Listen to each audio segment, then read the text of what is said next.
ശബരിമല പിന്നെ സുഗമമായ ദർശനം നടക്കുന്നു. ഇതുവരെ പരാതിയൊന്നുമില്ല. കഴിഞ്ഞ വർഷം ഒരു പരാതി ഇല്ലായിരുന്നു. എല്ലാ തീർത്ഥാടനവും ഭംഗിയായി പോകുന്നു. അപ്പോൾ ഈ കാലഘട്ടത്തിൽ സുഗമമായ തീർത്ഥാടനം ഉറപ്പാക്കി കൊടുക്കുക എന്നുള്ളത് സർക്കാരിൻ്റെയും ദേവസ്വം ബോർഡിൻ്റെയും ചുമതലയാണ്. ഒരു ടീമായി നിന്നുകൊണ്ട് തന്നെ ആ പ്രവർത്തനങ്ങൾ ഭംഗിയായി മുന്നോട്ട് പോയിക്കൊണ്ടിരിക്കുന്നു. ഏത് മറ്റേ സ്വർണ്ണപ്പാളി കേസിനെ സംബന്ധിച്ചുള്ളത് ഇപ്പോൾ അവസാനം കോടതി പറഞ്ഞത് നിങ്ങളാരും കൊടുത്തില്ലല്ലോ. യഥാർത്ഥത്തിൽ മാധ്യമങ്ങൾ കൊടുക്കേണ്ടിരുന്നൊരു കാര്യം എന്താ കോടതി ഉദ്ദേശിച്ചത്? ബഹുമാനപ്പെട്ട കോടതി കഴിഞ്ഞ ദിവസം SIT ആയി കേട്ട കാര്യങ്ങളിൽ കൃത്യമായ ചില കാര്യങ്ങൾ വിശദീകരിച്ചതിന് ശേഷം പൂർണ്ണ സംതൃപ്തി എന്നൊരു വാചകം പ്രയോഗിച്ചു SITയിൽ.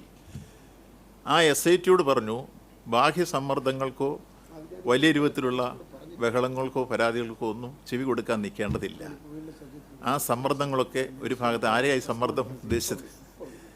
ഏതായാലും ഗവൺമെൻറ് ഒരു സമ്മർദ്ദത്തിനും പോയില്ല എന്ന് മുഖ്യമന്ത്രി തന്നെ നേരിട്ട് പറഞ്ഞു. ദേവസ്വം മന്ത്രി അത് തന്നെ പറയുന്നു. ഒരു സമ്മർദ്ദവും. ഞാൻ ആദ്യം മുതൽ തന്നെ ഈ അന്വേഷണത്തിന് ആദ്യം എഴുതി കൊടുത്തൊരാൾ ഞാനാണ്. ബഹുമാനപ്പെട്ട കോടതിയുടെ മുമ്പാകെ ഒരു SIT വെക്കണം എന്നുള്ള ആശയം സ്റ്റാൻഡിംഗ് കൗൺസിൽ മുഖാന്തരം ദേവസ്വം ബോർഡിനെ കൊണ്ട് എഴുതി കൊടുത്തു. ദേവസ്വം ബോർഡ് കൊടുത്തു, ഞാനും കൊടുത്തു. ബഹുമാനപ്പെട്ട കോടതി അതനുസരിച്ച് തന്നെ കൃത്യമായി SIT വെച്ചു. ആ അന്വേഷണം കോടതി തന്നെയാണ് ഓഫീസേഴ്സിനെ തീരുമാനിച്ചത്. ഇതുവരെയുള്ള അന്വേഷണം തൃപ്തികരമാണ് എന്ന് കഴിഞ്ഞ ദിവസം കമൻ്റ് ചെയ്ത് അത് ജഡ്ജ്മെൻ്റായി പുറത്തു വന്നിട്ടുണ്ട്. എന്തേ നിങ്ങളത് കൊടുക്കാതെ പോയത്? അതേസമയത്ത് വലിയ കുഴപ്പമുണ്ടെന്ന് പറയുന്നെങ്കിൽ നിങ്ങൾ വലിയ രൂപത്തിൽ കൊടുക്കുമായിരുന്നല്ലോ. ഇല്ല, അതിൻ്റെ റിവ്യൂവിലേക്കല്ല നമ്മൾ പോകുന്നത്. ഇപ്പം നിങ്ങൾ ചോദിച്ചതിന് അജിത് ചോദിച്ചതിൻ്റെ ഉത്തരമാണ് ഞാൻ പറഞ്ഞത്. SIT വളരെ ഭംഗിയായി അന്വേഷണം പോകുന്നു. ബഹുമാനപ്പെട്ട കോടതി അത് സംബന്ധിച്ച് സംതൃപ്തി രേഖപ്പെടുത്തി.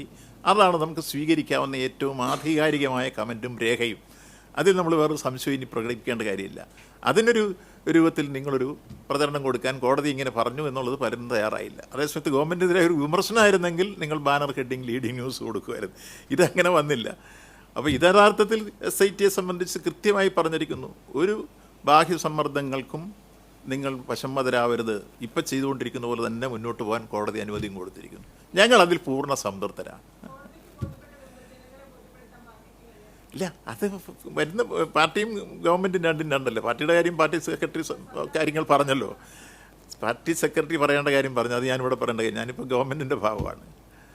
പാർട്ടി സെക്രട്ടറി പറയേണ്ട പാർട്ടി സെക്രട്ടറി പറഞ്ഞു, ഗവൺമെൻറ് പറയേണ്ട ഞാൻ ഗവൺമെൻറ് ഭാഗത്ത് പറയുന്നു. ഗവൺമെൻറ് ഈ കാര്യത്തിൽ ഞങ്ങൾ ആദ്യം മുതൽ തന്നെ സ്വീകരിച്ചൊരു നിലപാടാണ്. ബഹുമാനപ്പെട്ട മുഖ്യമന്ത്രി സംബന്ധിച്ച് ആധികാരികമായ നിർദ്ദേശങ്ങൾ തന്നു. ഞങ്ങളതനുസരിച്ച് കോടതിക്ക് എഴുതി കൊടുത്തു. അതിൻ്റെ അടിസ്ഥാനത്തിൽ SIT വെച്ചു. ആ SIT ഭംഗിയായ അന്വേഷണം നടത്തി മുന്നോട്ട് കൊണ്ടുപോയിക്കൊണ്ടിരിക്കുന്നു എന്ന് കോടതി തന്നെ പറഞ്ഞു. ആ പറഞ്ഞത് നിങ്ങൾ കൊടുക്കേണ്ടതായിരുന്നു.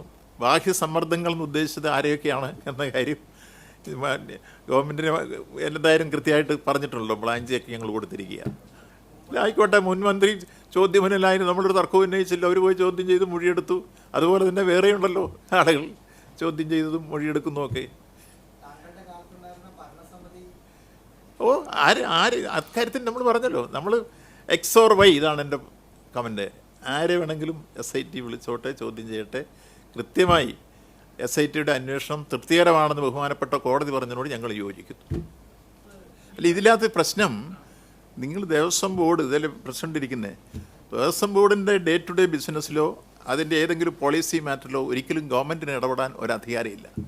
ഒരു രൂപ അവിടെ നിർത്തി ചെലവഴിക്കാനുള്ള അവകാശവും ഇല്ല.